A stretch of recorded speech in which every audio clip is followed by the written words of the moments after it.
A Makedonija je svoj dan neovisnosti obilježila u dubokoj političkoj krizi. 11 godina nakon makedonsko-albanskog sukoba razdor vlasti zbog zakona o braniteljima. Je li duh međuetničkih sukoba ponovno pušten iz boce, u Makedoniji je provjerio Dragan Nikolić.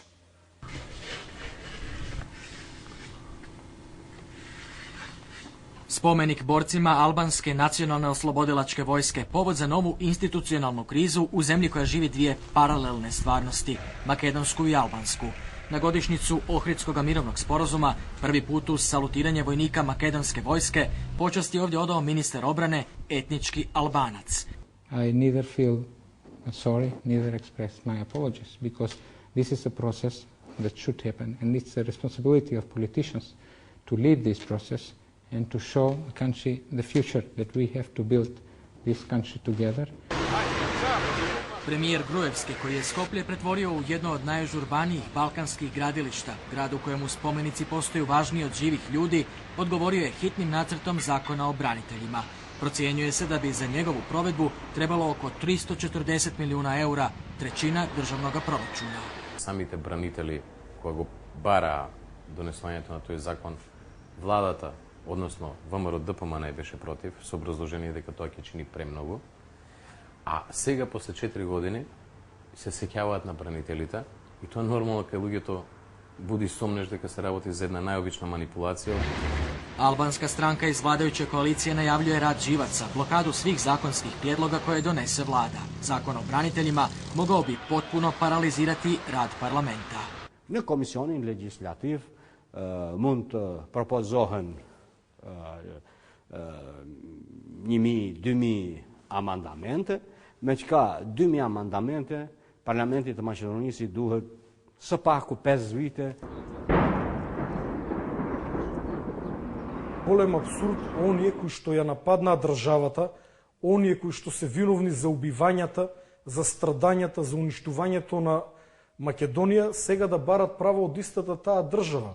Ние немаме ништо против и ветераните на УЧК да се стекнат со некакви права, меѓутоа права да и дадат оние за кои што се бореле. Нивниот командант од 2001 година е жив и здрав и е денес во владата. Нека барат право од Али Ахмети. Donošenje zakona koji ne uključuje i albanske borce bio bi kraj za Ahmetijevu stranku, izraslu iz paravojnih postrojbi ONE. So you have defendants and liberators. So it's a matter of the wording how people use in the public, but the substance is that people should be treated equally and should not be left to the margins of the society.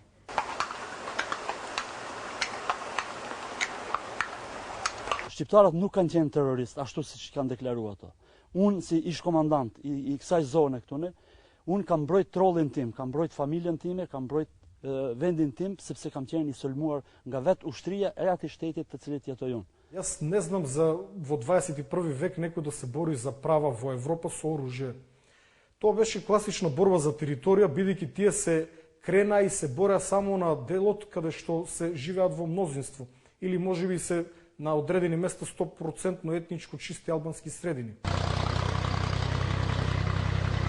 Selo Slupčane udaljeno je 10 kilometara od Kumanova. Ovdje je zapaljena jedna od prvih iskri međuetničkih sukoba 2001.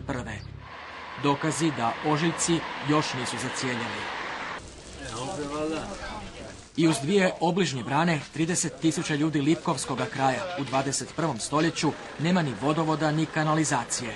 Mogu li stoga ovdašnji Albanci Makedoniju doista doživljavati kao svoju državu?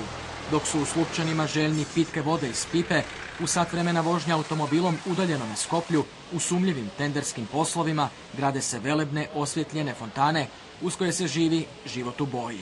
Не е направено доволно за помирување. Соживотот дека е прифатено е тоа нешто као нужно зло.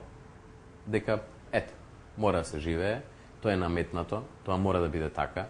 Ниту едните дека се искрени, ниту другите дека се искрени во своите намери. Ruševina u selu do Tetova, podsjetnik da je u ljeto 2001. samo 2 tjedna nakon potpisivanja Ohridskog mirovnog sporazuma noću miniran motel dok su u njemu boravila dvojica Makedonaca, zaposlenika zadruge kojoj je objekt pripadao. I ovaj slučaj pometen pod tepih 2011. kada je radi očuvanja koalicije Gruevski Ahmeti izglasovana amnestija za 4 haška slučaja protiv makedonskih Albanaca. In any peaceful agreement, if you have in the world the experience in the history, first of all you have the amnesty about the past. Then you look forward how you create institutions of the system, that you start to promote an inclusive society, mutual respect, tolerance and building confidence. Fatkeqësisht është sjell një ligj amnestisë, po në anën tjetër politika maqedone vazhdimisht ish pjesëtarë të UÇK-s i ka fut në përburgje duke i montuar lloj-lloj raste tjera. Realisht atë amnesti asnjëherë nuk e ka respektuar.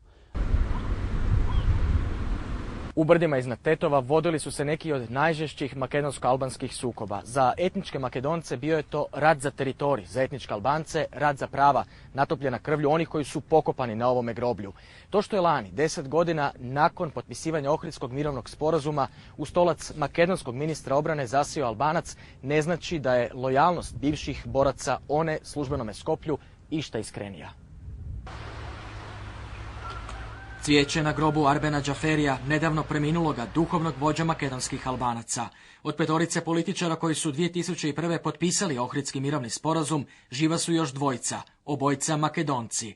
Голем дел од македонците рамковниот договор се доживува како нешто привремено, дека во секој случај мора да има второ полувреме, по наводници дека 2001 не е завршена, дека тоа е направено на штета на македонците. Ние во 2001 година воено не изгубивме, ние изгубивме политички. Македонија беше принудена да го потпише тој мировен договор. Јас сум убеден дека и доколку немаше војна, албанците повторно ќе дојдеат до истите права, можеби неколку години подоцна. Makedonija dugoročno velikim koracima grabi prema binacionalnoj državi, čak i federalizaciji. I doista živi paralelne svjetove. Ministri Albanci, primjerice, početak školske godine obilježili su slušanjem albanske himne ispod albanske zastave, bez državnih simbola Makedonije. Ne gjithçka jemi të dhënë nga ajo që mos të ketë konflikte, mos të ketë lufta në Maqedoni. Nëse këtë pala Maqedone vazhdimisht e insiston dhe ne nuk kemi rrugë tjetër, ajo do të vinë. Pa deshjen ton, ka ardhur në 2001, mund vjen prap pa dashnat. Nakon svega, utješno zvuči barem šapat iz Brisela da bi Makedonija u prosincu, usprkos grčkom vetu, napokon mogla dobiti datum početka pregovora s Unijom.